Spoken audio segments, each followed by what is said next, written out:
In this tutorial, I'm going to show you how to make this really quick and simple reversible fabric bowl, which is actually really handy either to keep your sewing notions and bits and bobs in, maybe things in the bathroom, cosmetics and makeup and things like that, or if you use all natural fibres, so cotton for the fabric, cotton for the wadding or batting and cotton thread, you could even use these as microwave bowls as well. But even if you're simply carrying a hot bowl from the microwave to the table, these not only look stylish, you can personalise them as well, and of course they're going to help to keep your hands from burning against hot pots. So let me show you how to make them. They're very, very simple and there's very little materials involved. All I've used is two 10-inch circles of fabric. So I'm going to pop them to one side and I'll show you what I've done. So because mine aren't going in the microwave, these are purely for storage. On the wrong side of one piece, and it doesn't matter which piece, I've put some fusible fleece. And this is Valaiseline H640 that I've used. You do need something to give the bowl a little bit of sturdiness, and I find that's absolutely perfect for me. You could use a heavy interfacing if you wish. No need to put it on the other side. Now we need to mark 6 equal points all around here.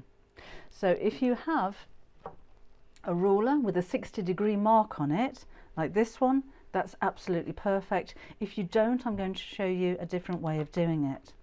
So the first thing we need to do is to find the center point. So let's fold this in half.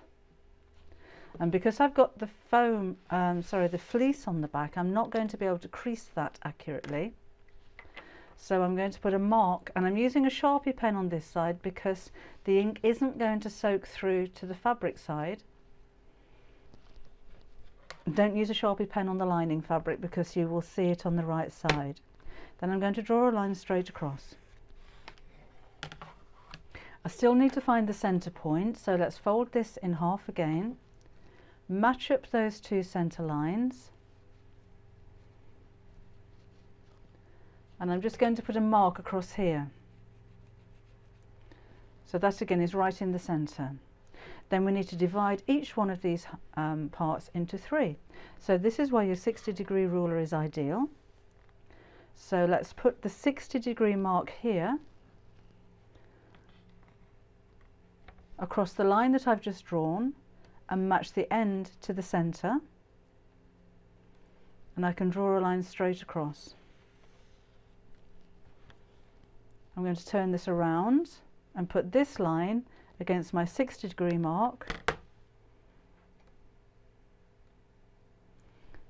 and draw straight down. And then I've got 6 equal portions. If you don't have the ruler, here's another option for you. So I'm going to iron this one to crease it. So again, let's fold the circle in half, and I'm going to iron that line.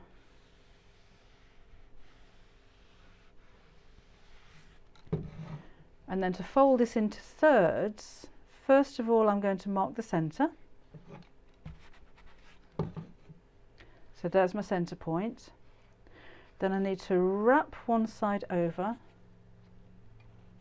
and wrap this side over so that they're all equal together. Now if that doesn't happen first time, so you wrap one and wrap the other and they're not all equal, you can kind of shuffle them around a little bit so that all of these are equal together, and then we'll press it.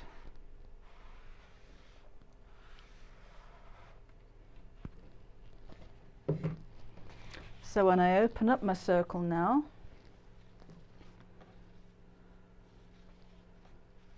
I've got those lines marked on here. So I'm now going to draw over the lines anyway so I can see them better.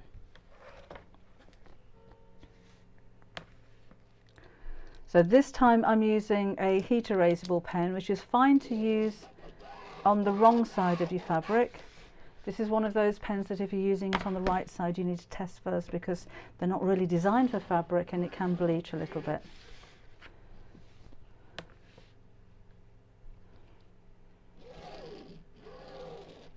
Okay. Then what we're going to do is to measure 2.5 inches from each one of these points. So that was just still a little bit warm when I drew that line, so of course it's going to disappear.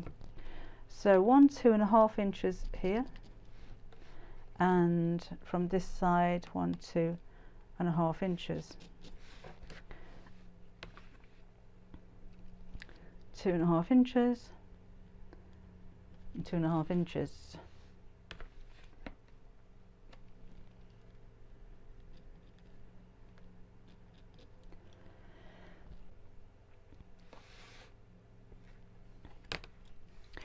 Each side of this mark here, I need to measure 1 3/4 inches. Sorry, 3/4 of an inch. 3/4 of an inch from each side. So let's mark there, and then these two lines are going to join up with the point at the bottom. So this is creating a dart shape. Let's turn this around. 3/4 of an inch from each side.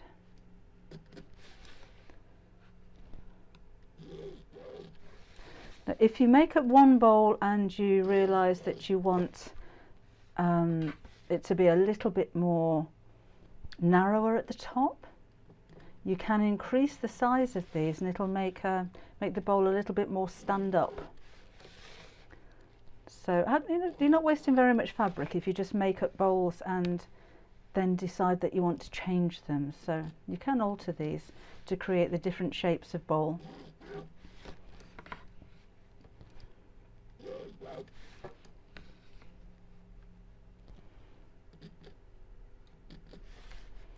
You don't have to draw these lines in. If you're a more experienced sewer, then you may find that you can just work with the dots, but it does help you create accurate dots, and that's what we like to see.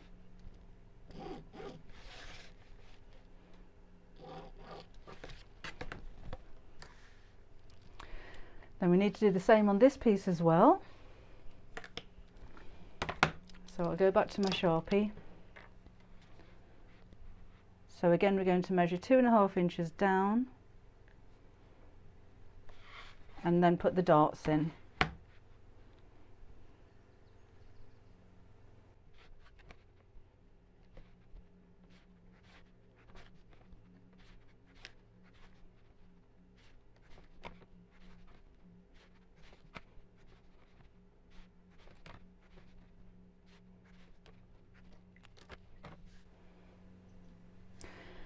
So now we're going to take each one of these darts, pinch them so you've got the straight line here, and these two pieces meet up, and we're going to sew straight down here.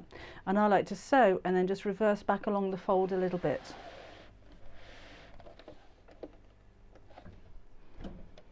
So sew along the line, stop just on the fold, and then reverse back. So I've sewn down here and then back up on the fold, and we'll do this with every one of those darts on both pieces of the fabric.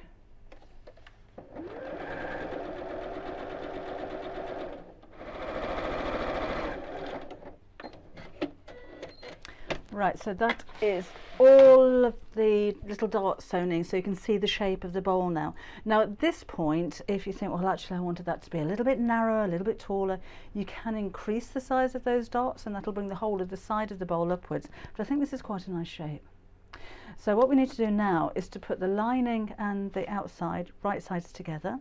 So let's pop this, the right side out. This one is inside out, so when we put these together, the right sides meet like this. And then we're going to match up the seams all the way around.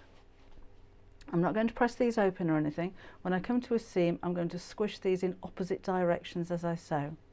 So if you wanted to pin and just make sure all of those little seams meet up, that's up to you. I'm not going to. I find it just as easy not to.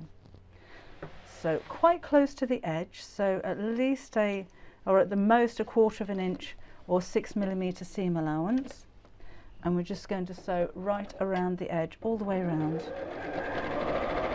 So So try and keep this nice and smooth with your stitches. Just keep kind of arranging these so that the seams match as you go, because this is going to form the top of the bowl, so it's nice when you've got a really neat stitch line around the top.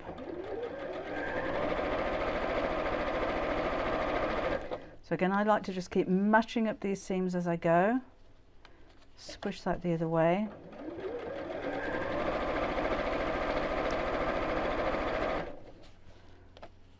And again. And I will need to leave a turning gap in one side, so I'm going to leave it here of just a couple of inches or so, maybe 5 centimeters, just to, so I can turn this the right side out when I finish, basically.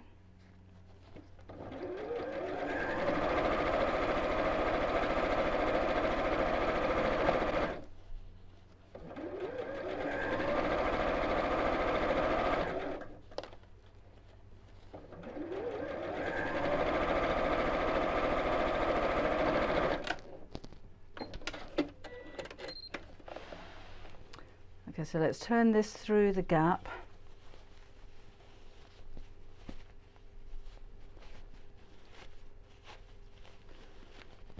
There we go, and then we'll give that a press,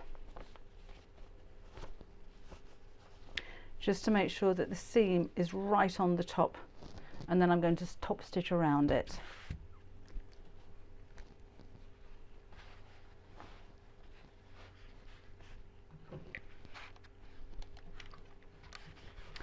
So I can iron over the seams at this point as well.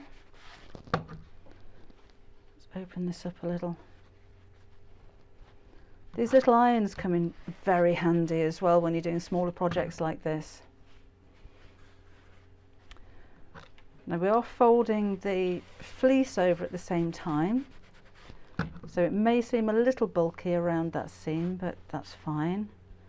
It'll stay in place. If it helps, if your fabric's really fighting against you, then you could use something like a best press spray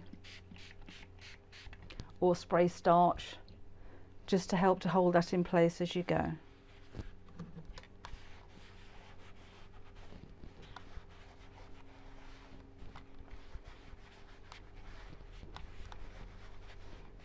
Now it comes to the opening that I've left here. I'm just going to fold the edge of the opening inwards. So the smaller the opening that you leave, the better really for this.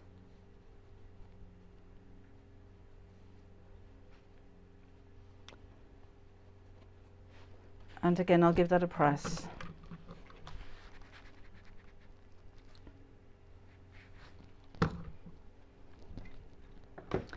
And then I'm going to top stitch all the way around the edge. So this is going to be quite close to the edge, but it also means as I'm sewing around, I'm going to close the opening as I go. So it might be quite nice to have a contrast thread if you wanted this to stand out, but this just look pretty. It also means that it's going to hold the lining and the outer fabrics together and keep them in place. So it'll help to kind of stiffen the edge of the bowl, if you like.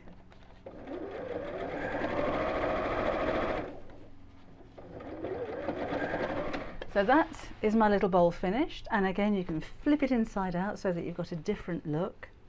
So I think this is ideal if you're going to keep things like your bobbins and your threads, and maybe you want to put a handful of your fabric clips into one of those, or whatever it is, something to put in the bathroom or the bedroom maybe. I just think it's really quick, fun to make, and you're making something that's really useful as well. So I hope you liked the tutorial. Give me a thumbs up if you did. Don't forget to subscribe to the channel, and I shall see you again soon. Bye bye.